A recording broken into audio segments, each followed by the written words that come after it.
Interview. Dylan Le Tierce et Jonathan Malgogne, les fondateurs de Knapp, sont venus présenter leur chariot connecté dans le 3e épisode de Qui veut être mon associé ? Diffusé ce mercredi 31 janvier sur M6. Que deviennent-ils depuis la conclusion de leur deal avec Anthony Bourbon ? Leur passage ne s'est pas vraiment déroulé comme prévu. Ce mercredi 31 janvier, Dylan Le Tierce et Jonathan Malgogne sont venus pitcher leur projet dans le 3e épisode de Qui veut être mon associé ? Diffusé sur M6.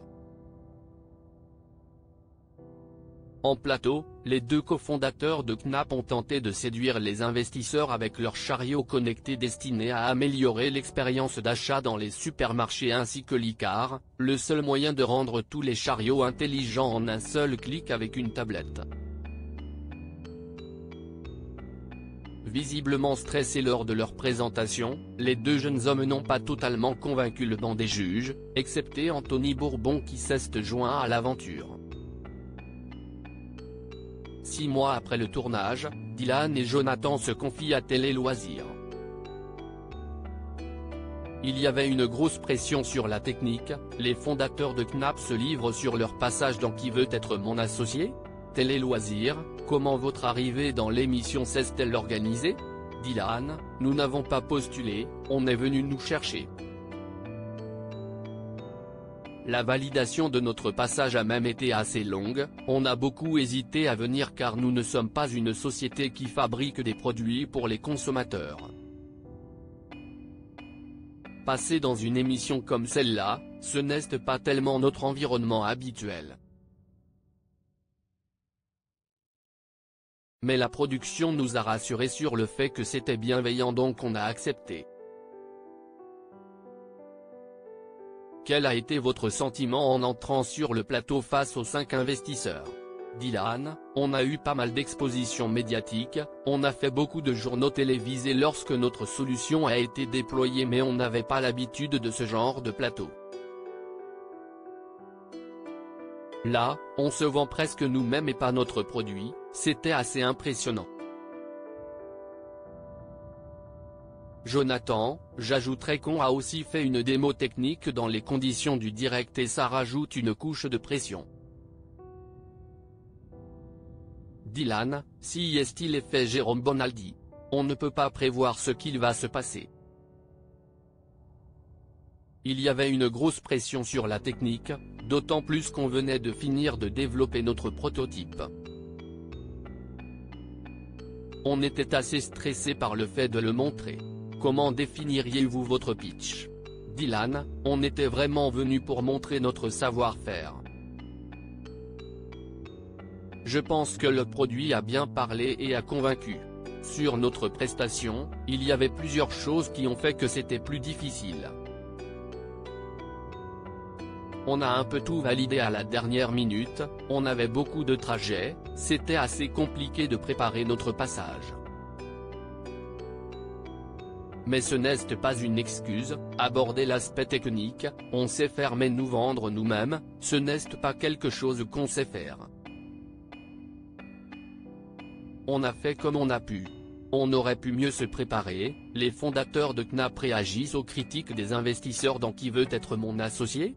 Dur, poussif, en souffrance.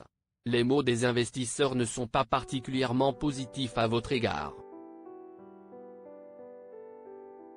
Comment prenez-vous ça sur le moment ? Dylan, je pense que le pitch n'était pas au niveau.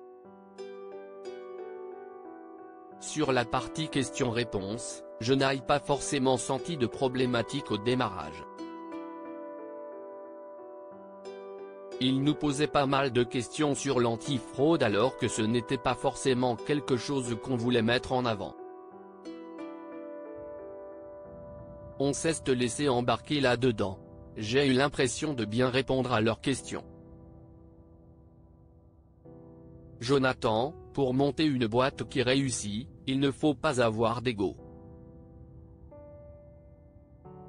Ça fait longtemps qu'on n'en a plus. Par contre, moi, je suis un concepteur donc si on me dit que mon produit est du génie, ça veut dire que je ne suis pas trop mauvais dans ce que je fais.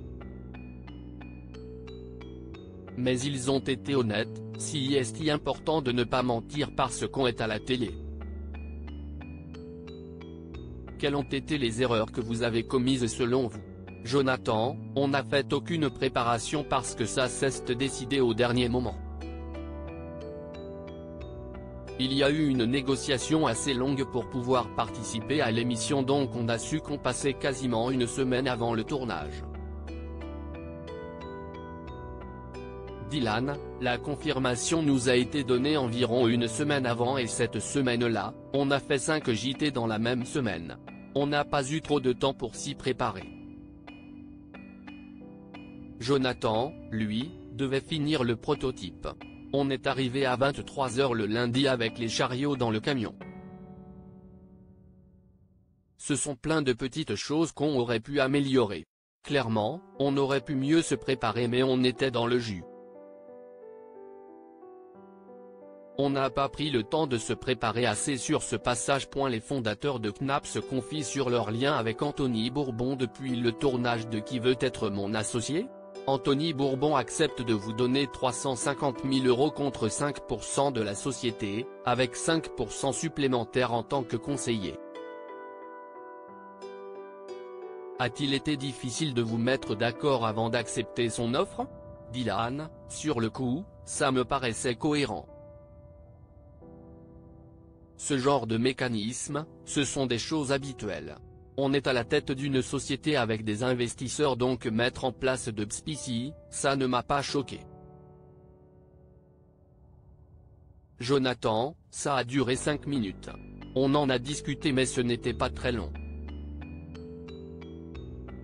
Quel est le lien que vous avez avec Anthony Bourbon?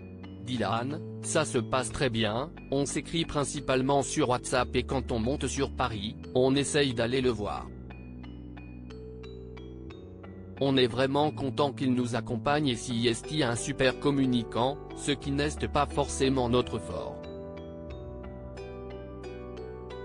Pour remplir cette mission, il faut le produit. Les événements de communication sont rares, on préfère les préserver et ne communiquer que quand notre produit sera sorti.